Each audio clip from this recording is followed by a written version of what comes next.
Ever felt like life just knocked you down? You were motivated, you had a plan, you were ready to go, and all of a sudden, boom, life started lifing. Perhaps it was an unexpected bill, maybe a family crisis, a business setback, whatever it is, you name it, but you were ready to go, your foot was on the gas, you were ready to accelerate, and then something happened that brought that momentum to a screeching halt. A few weeks ago, I launched this YouTube channel and I was excited. I had laid the plans, I had the content ideas, it was going to be really good, and all of those things. I dropped the first video on imposter syndrome. I was excited about it and I was like, yes, this is going to be the beginning of new things.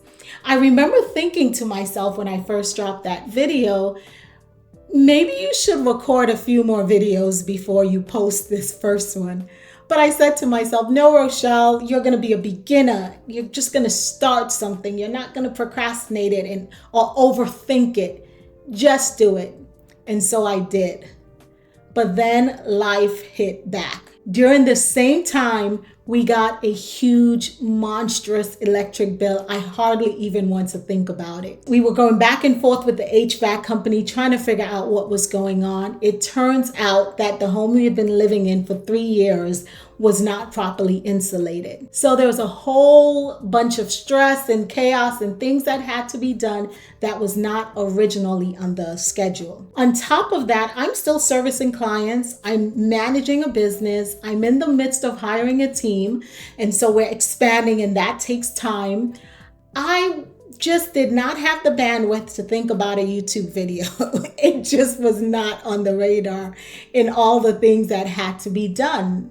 I just had to give up with that.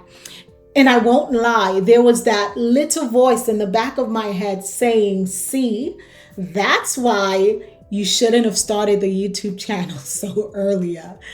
And I was thinking about that and saying, yeah, I need to get back to it and all of that. But then yesterday while I was cooking, I heard something that stopped me in my track and I started to meditate on it. And it was these 2 words, bounce back. And I see this concept played out when I'm working with clients all the time. We sit down, we lay well thought out plans, we have our strategic goals and objectives, we've broken them down, we've made them SMART goals first, and then we've broken them down quarterly and monthly. We have the milestones, we have all the things, we're excited to go, we have a vision of where we see our business in the next 3 years, and then something happens in life that throws all of that in flux.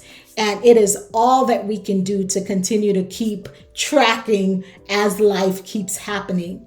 It might be that an employee quits suddenly, and here you are having to get thrust back into the day-to-day operations.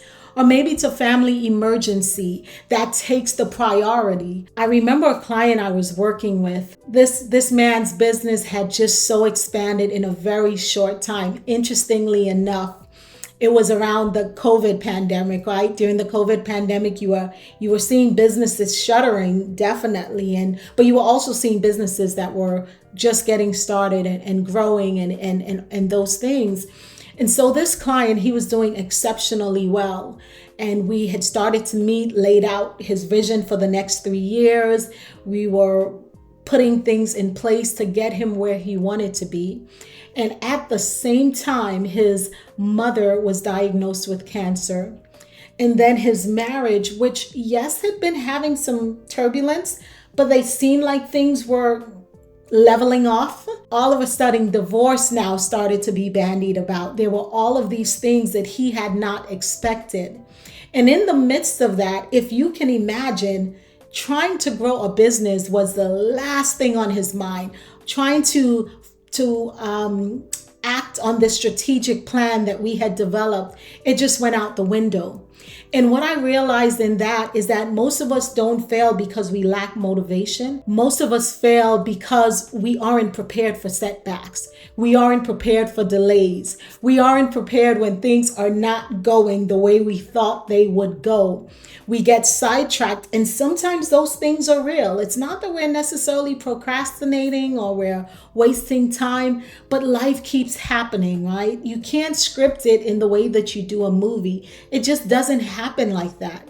And when things happen that throws us off our center, that totally discombobulates us, it takes sometimes a little while for us to find our center and to be able to say, how do we move on from here? But if we understand that life happens, life is always going to throw obstacles and the unexpected in our pathway, we have to say to ourselves, how do we prepare for that? How do we prepare when our best laid plans just don't go the way that we want it to go? What is the next step that we take? And what I want to share with you is what I call the bounce back blueprint. It's something that I have to share with myself and tell myself, but it's also something that I want to share with clients and with you so that we might have some tools in our tool belt to allow us to withstand the challenges that are just natural in this thing called life that you and I are going through. So here's some things that I want to share with you. I want you to grab a pen, grab a paper, and really take note of them. There's a process to it. Again, it's called the bounce back blueprints. And the first step that I want you to do as it relates to this is to reframe the setback. I'm going to say it again. I want you to reframe the setback. Your setback is not necessarily the end of the chapter. It's not the end of the story. It might be the end of the chapter. I should correct myself on that. It might just be that chapter or that season of life, but it's not the whole story. It's not the whole shebang, right? The next question you can ask yourself is this a delay or am I just assuming it's a dead end? For me, I had to stop thinking, see, I know I shouldn't have started this YouTube channel right now. I had to get rid of that negative self-talk. And instead, I had to tell myself, this is just proof that I need to just be more flexible. It's not proof that I shouldn't do it. It's not proof that the door is shut. It's proof that I need to be more resilient. I need to be more innovative. I need to think. I need to put some things in place to help to shoulder some of these difficult times. The second step is to take a small action immediately. The fastest way to recover momentum is to take one small step toward the goal. So, for example, if you stopped working out, it might be just taking a 10-minute walk. If you dropped your business goals and you're no longer pursuing them like you should, it might mean just emailing one client, one prospective client. If you lost motivation, it might just mean writing down one reason why you started in the first place. So there are little things that we can do that can help us to regain momentum. And for me, it was picking up the camera. It was saying, listen, girl, you're going to go ahead and do this thing again. And you're not going to worry about what happened before. You're going to continue to move forward. Step 3 is to build back stronger. Build back stronger. A setback is an opportunity to really recalibrate, and it's an opportunity to adjust. So next time you don't get knocked down as hard because you've learned lessons from that initial situation that now you can put in place for subsequent issues.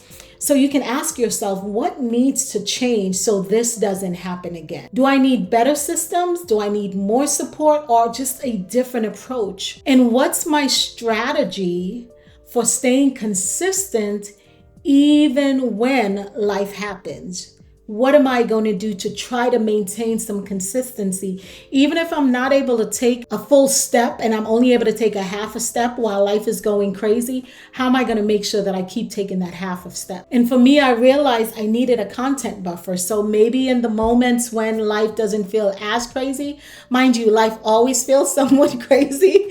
But in those moments when I have a little reprieve, maybe I can go ahead and I can have some more content under my belt. I can record more things to deal with that. One of the most ancient books of wisdom, the Bible, talks about this all the time. In fact, you would read over and over where Jesus talks about this principle of endurance, that it's he that endures to the end that shall be saved. You read that in Matthew 24.